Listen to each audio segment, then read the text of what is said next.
Ya, Bismillahirrahmanirrahim. Assalamualaikum warahmatullahi wabarakatuh.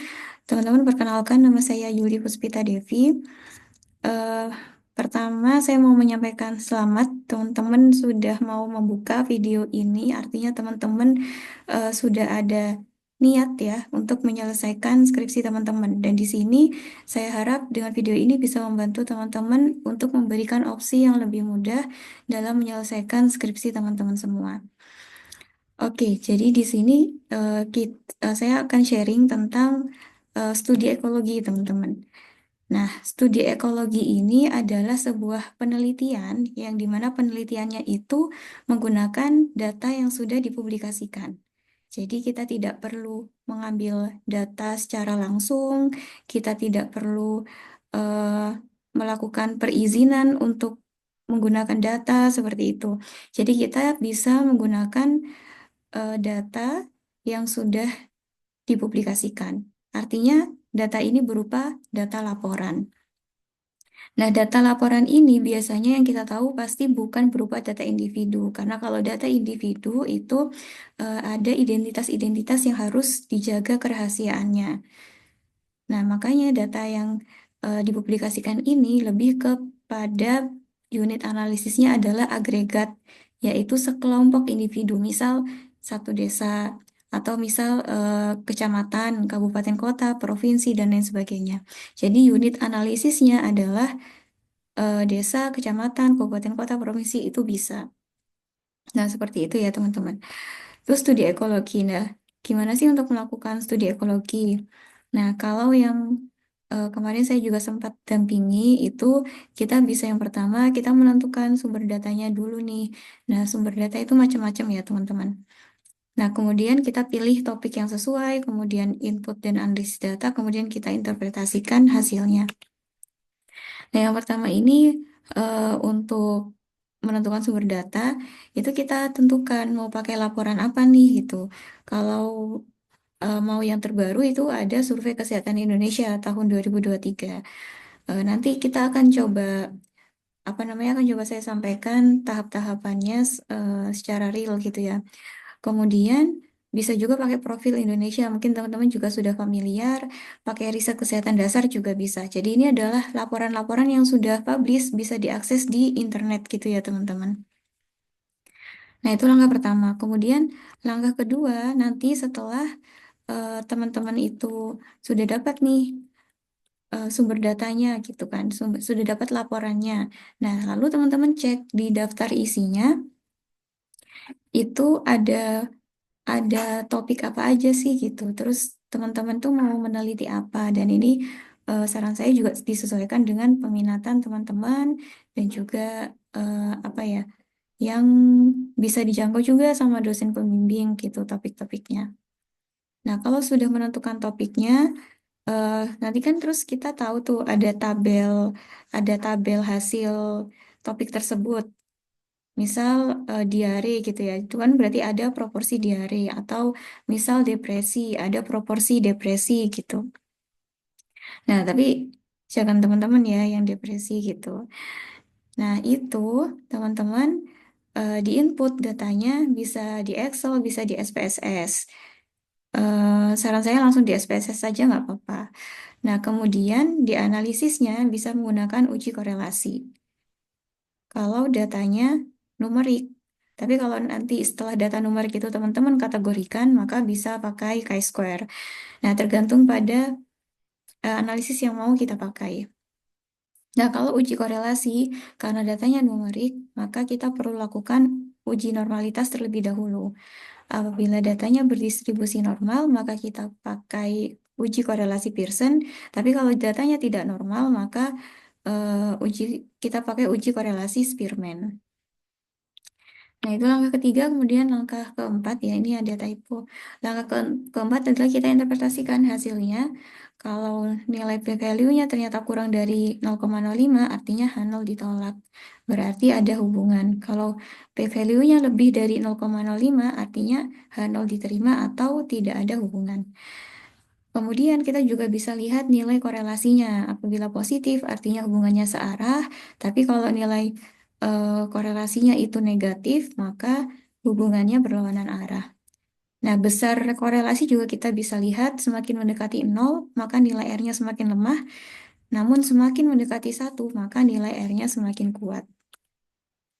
Nah, itu untuk pengantarnya teman-teman kita coba praktekkan ya. Ya, bismillah. Kita coba praktekkan. Jadi misal nih, kemarin itu ada contoh yang sudah publish, yang mana ya? Yang sudah saya dampingi, maksudnya yang sudah saya dampingi. Nah, dia itu dari PKIP, teman-teman. Dari PKIP, kemudian kemarin karena pengennya pakai studi ekologi dan data terbaru yang kayaknya masih bagus tuh SKI gitu ya, Survei Kesehatan Indonesia.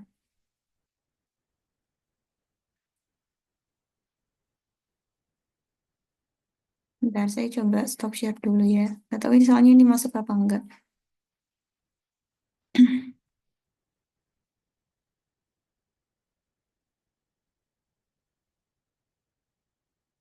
Nah, ini ya. Ini dari anak PKIP. Karena dari PKIP itu kan lebih ke perilaku. Sehingga waktu itu kita mencari topiknya adalah proporsi perilaku cuci tangan yang benar dan perilaku buang air besar yang benar terhadap proporsi diare. Jadi kita harus memainkan mana yang independen, mana yang dependen. Kalau ditaruh di dependen itu kayak kurang memungkinkan, teman-teman. Jadi kalau mencari pengaruh terhadap perilaku cuci tangan, itu variabel yang ada di SKI tidak mengakomodir. Sehingga yang mengakomodir lebih ke perilaku ini menjadi independennya. Nah, itu tergantung ketersediaan data. Ketersediaan data di laporannya. Nah, untuk SKI sendiri, teman-teman, kita tuh bisa akses ya. Misal SKI 2023. Ini semoga terlihat ya screennya. Nah, ini SKI 2023. Kemudian, nah ini SKI dalam angka. Kita ambil laporannya. Laporan tematik juga boleh. SKI dalam angka. Nah, ini teman-teman kita download. Mau bahasa Indonesia atau bahasa Inggris juga boleh teman-teman kalau yang lebih bisa bahasa Inggris daripada bahasa Indonesia boleh pakai bahasa Inggris. Nah, itu teman-teman download. Kemudian akan, ini kan saya sudah download ya, jadinya langsung aja ini. Nah, di sini teman-teman kita bisa melihat satu persatu di variabelnya itu ada apa aja sih gitu.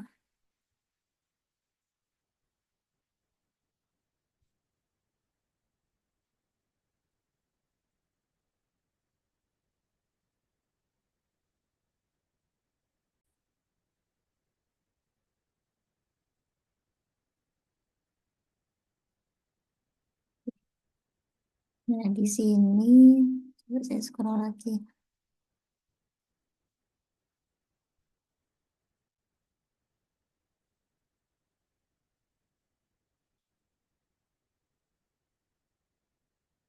Nah, kemarin yang punyanya Mbak Nawang ini hubungan proporsi perilaku cuci tangan yang benar dan perilaku buang air besar yang benar dengan proporsi diare di Indonesia. Jadi independennya ada dua, kemudian dependennya ada satu ini. Nah, itu ambil datanya di sini, teman-teman. Proporsi perilaku ibu kolostrum. Inisiasi menyusut ini. Kolostrum, umur rutin,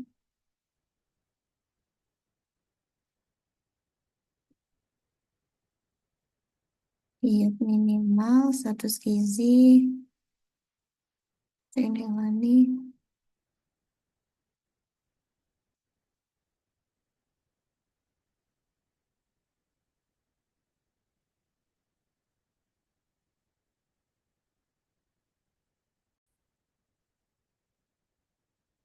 Nah, di sini ya teman-teman ada eh, variabel proporsi perilaku benar buang air besar, kemudian proporsi perilaku benar dalam cuci tangan gitu. Nah, ini yang kita lihat. Ini ada di halaman 419 ya. Kita coba cek halaman 419.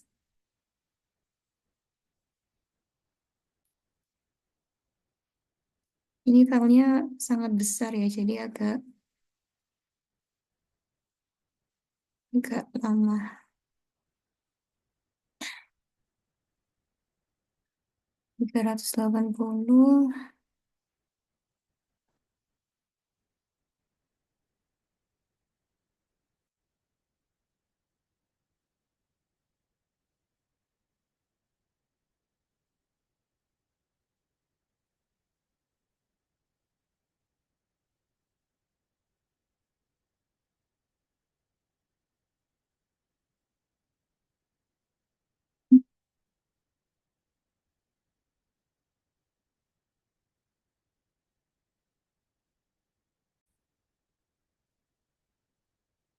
Nah, ini proporsi perilaku benar dalam cuci tangan ya.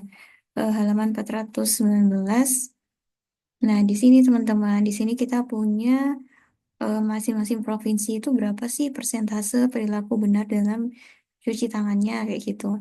Nah, di sini yang kemudian kita input satu persatu. Nah, kalau kemarin yang punyanya Mbak Nawang itu, nah di sini. Jadi kita input. Saya coba sandingkan.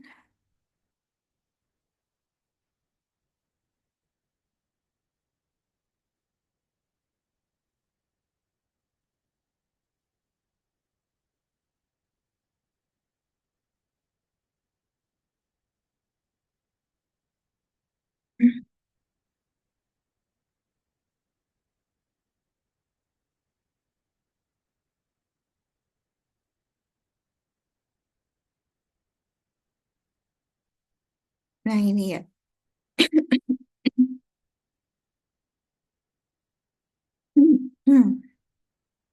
Maaf ya teman-teman. Oke, ini. Nah, saya ini Papua Pegunungan 22,9. Nah, ini ya Papua Pegunungan 22,9. Papua Tengah 26,2. Papua Selatan 20,9. Nah, ini kita copy satu persatu. Yang di copy yang ini aja. Persentase atau proporsi dari cuci tangan. Nah, itu untuk yang cuci tangan yang benar. Kemudian nanti dimasukin satu-satu, terus cari juga yang pihak buang air besar yang benar, kemudian proporsi kejadian diare. Nah, itu kita masukkan semua ke, kalau ini saya ke Excel dulu, tapi boleh kalau misalnya langsung ke SPSS. Nah, kalau langsung ke SPSS, kita tinggal copy sih, teman-teman. Kita tinggal copy.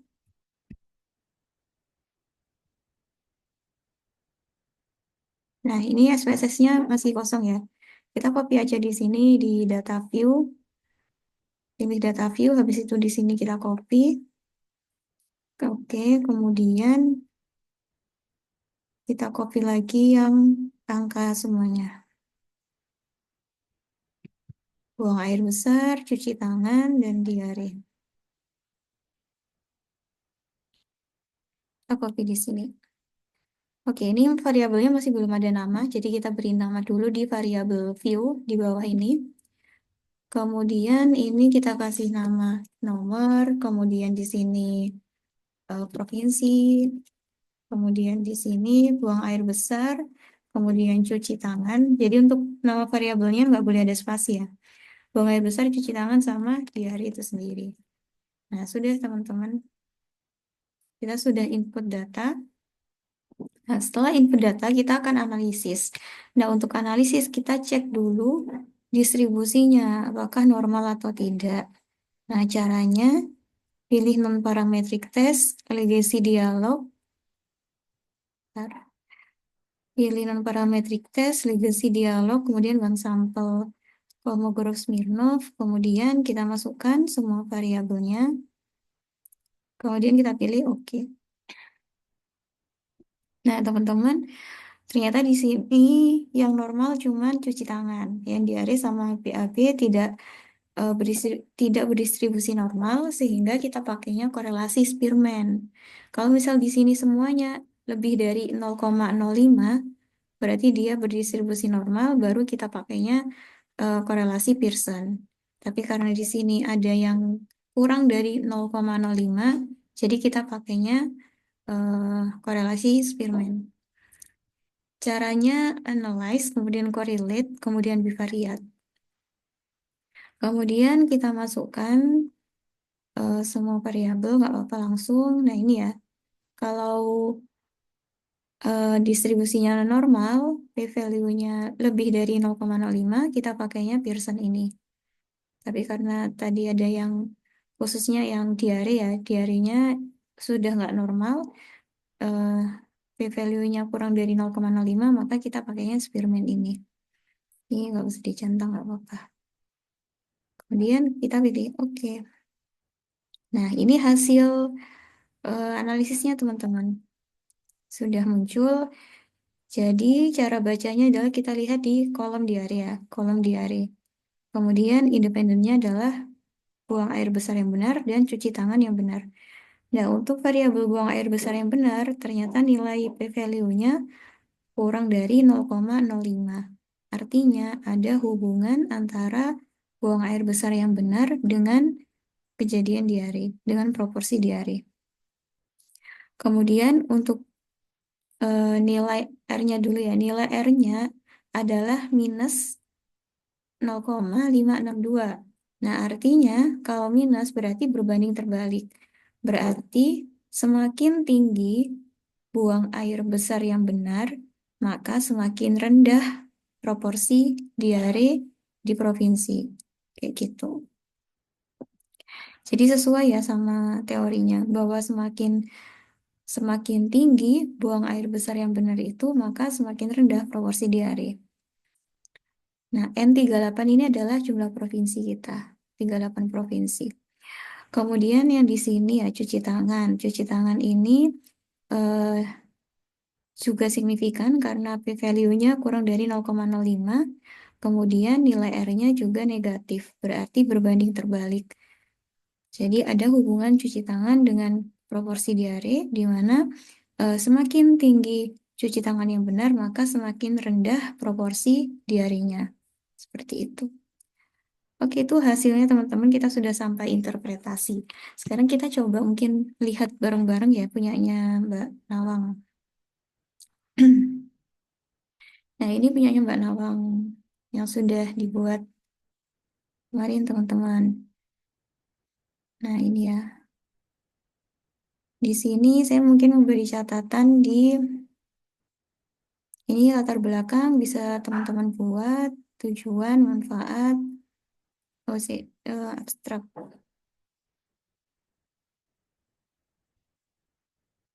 Saya bukan di sini, bentar-bentar. Filenya itu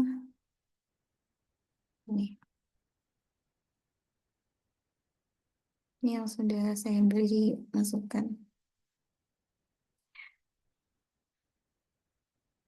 Nah, di sini metode kita perlu menyebutkan bahwa metode yang kita gunakan itu di sini sudah disebutkan desain studi ekologi ya, sudah sesuai. Kemudian perlu ditambahkan unit analisis, bahwa unit analisis kita adalah 38 provinsi.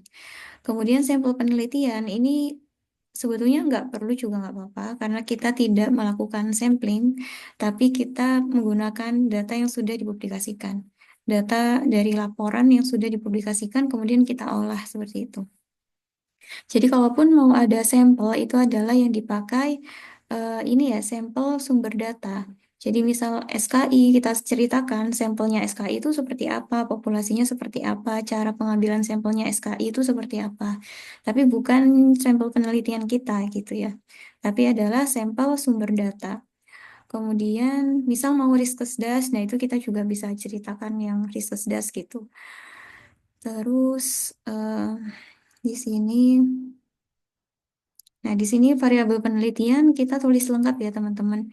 Bahwa yang kita ambil itu bukan hanya perilaku cuci tangan, tapi proporsi perilaku cuci tangan yang benar. Harus sama kata-katanya dengan yang ada di data SKI gitu. Proporsi perilaku buang air besar yang benar. Kemudian proporsi kejadian diare, seperti itu. Variabelnya harus jelas namanya, kemudian hasil ditambahkan. Nah, karena kita itu menganalisisnya data agregat, ini akan menjadi menarik, menarik teman-teman. Kalau misal diare gitu ya, kita bisa ngasih informasi, oh ternyata diare paling tinggi di Indonesia tuh di provinsi mana sih gitu. Kemudian diare yang paling rendah di Indonesia tuh di provinsi mana sih. Nah, itu juga kita bisa masukkan tuh di hasil juga gitu. Nah, mungkin juga bisa yang proporsi perilaku cuci tangan yang benar paling tinggi itu provinsi mana ya gitu. Terus proporsi eh, perilaku buang air besar yang benar paling tinggi itu provinsi mana ya di Indonesia gitu. Nah, itu bisa jadi informasi yang menarik juga ya. Kayak gitu. Kemudian di sini selain nilai p-value, kita bisa tambahkan juga nilai R-nya gitu ya, korelasinya tadi. Jadi kayak di sini tadi itu ada p-value, ada correlation coefficient. Nah, kita bisa tambahkan R sama dengan minus 0,562 gitu. Jadi kita tahu, oh ternyata korelasinya minus ya gitu. Berarti sesuai nih sama teori gitu. Oke, kemudian di sini,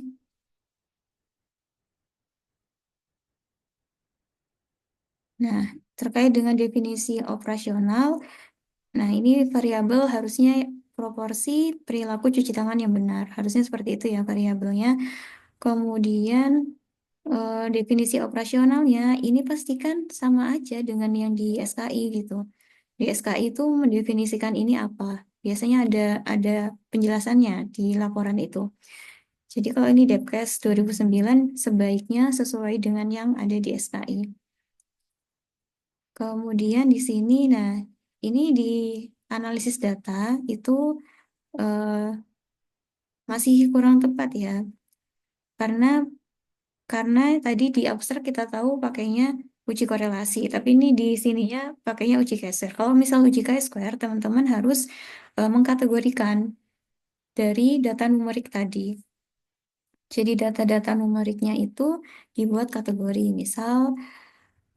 Misal ini diare 2,5 itu tinggi, diare 0,9 itu rendah gitu. Nah ini harus satu-satu nih, tinggi, tinggi, tinggi, rendah, rendah, rendah. Atau kalau di SPSS bisa sih langsung eh, coding gitu. Tapi di sini satu-satu juga nggak apa-apa kan nggak begitu banyak juga ya. Nah kalau datanya mau dikategorikan sah-sah saja mau pakai chi-square.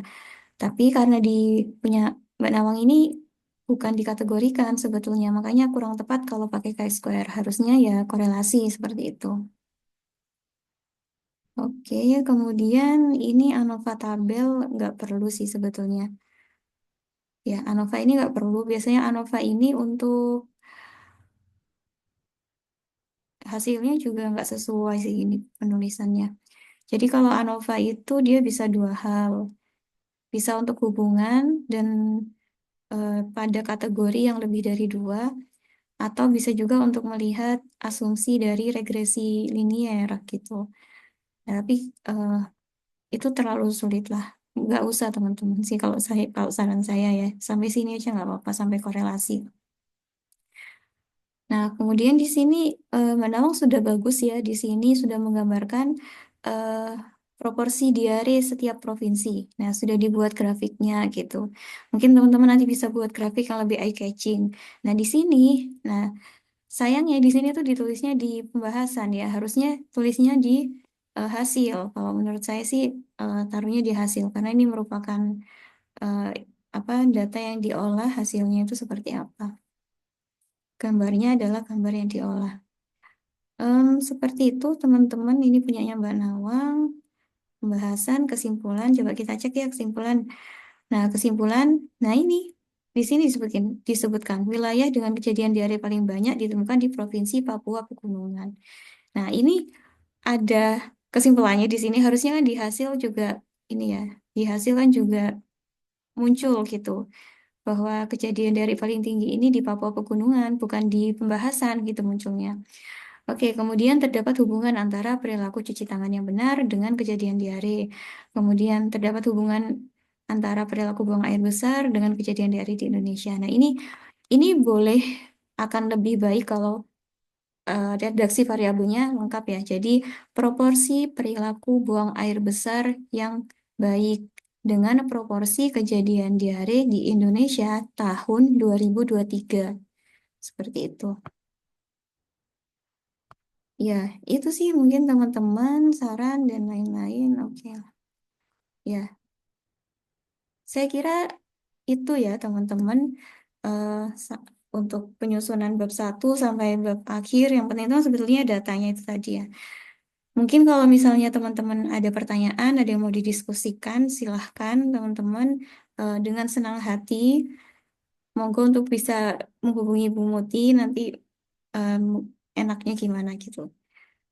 Sekian dari saya teman-teman. Terima kasih atas perhatiannya. Mohon maaf apabila ada kekurangan. Semoga bermanfaat. Saya tutup. Wassalamualaikum warahmatullahi wabarakatuh. Semangat semuanya. Semoga lancar.